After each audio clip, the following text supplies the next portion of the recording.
Hey, welcome you all again to the Cinematic Flashbacks. Today we will talk about The Last of Us Episode 3.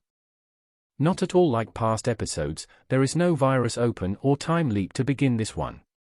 They make a plunge right once more into the latest relevant point of interest. After Tess penances herself at the State House, Ellie and Joel are walking to Bill and straight to the points. They have made it 10 miles west from Boston up to this point. As the two set off on the remainder of their excursion to Bill and forthcomings, the beginning phases of the Ellie and Joel dynamic enthusiasts of the game know and love truly materialize. Ellie is brimming with innocent miracle and interest, while Joel is surly and reluctant to really focus on any person or thing new. In a world like this, who can fault him? Be that as it may, when Ellie runs over an immobilized Tainted during a speedy stock pursuit, watchers likewise get to see an alternate side to her.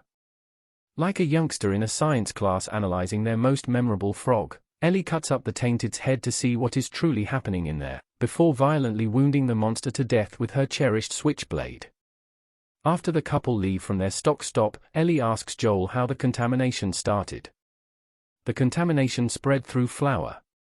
At the point when Sarah didn't eat any of the treats her neighbor made, and when Joel didn't get flapjack blend, eat the bread roll, or bring back a cake for his birthday back in the main episode, they were saved from disease.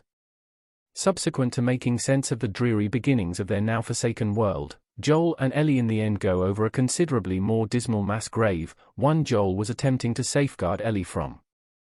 The graves are of those from country towns and rural areas that were emptied by Fedra to go to a quarantine zone, QZ. Notwithstanding, little did these individuals had any idea about that on the off chance that there wasn't adequate space in the QZ, the bodies would be mass executed. Simply one more illustration of how the mercilessness of people far offsets the risks of contamination.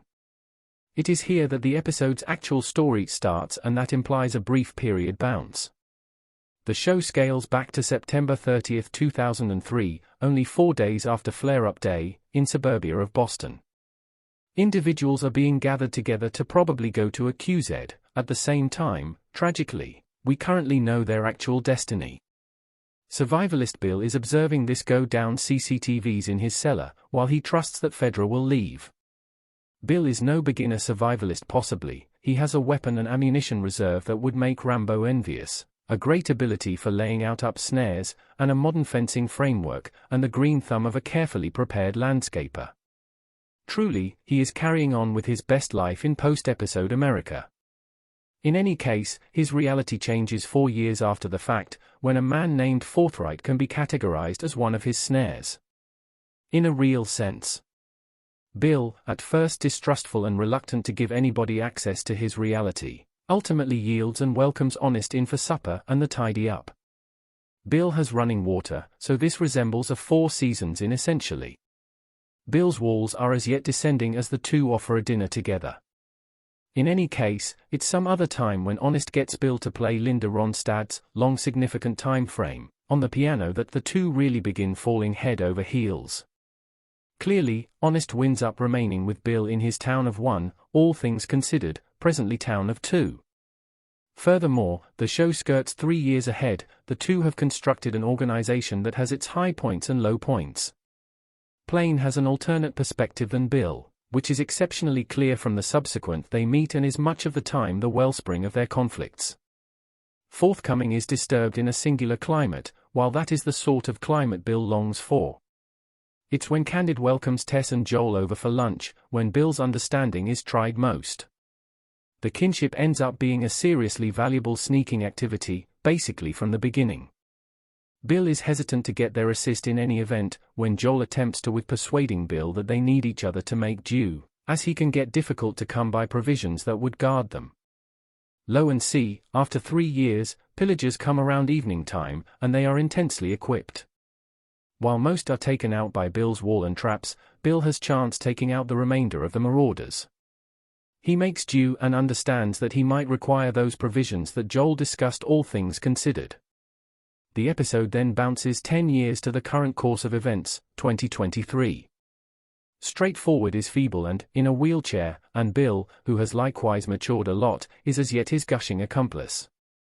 In our current reality where you don't frequently get a decision on how or when you pass on, straight to the point chooses to assume control over his demise.